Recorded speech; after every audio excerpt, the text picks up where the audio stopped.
The Quad City Steamwheelers rolling into their final regular season home game with one thought in mind: win and in. A victory over the Green Bay Blizzard secures a playoff berth for the defending Eastern Conference champions who went to Vegas for the final last year. Third meeting between the two teams in the same conference. Wheelers looking for another series win there. Didn't take long to get going. The opening kickoff. CJ Wyndham back from injury and making a loud return. Takes it all the way down the sideline to the house for the score. 7-0, just like that.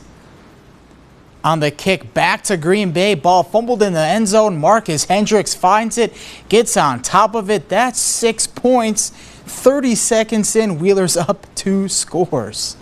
Second quarter, QC up 25-13. Defense looking for a second turnover and get it. Kendricks Gladney Jr. picking off the pass and runs on over to one lucky fan who gets that ball. Hang that one up at home, sir. Offense comes back out from there. 3 plays later, quarterback E.J. Hilliard finds his receiver Mike Kerrigan.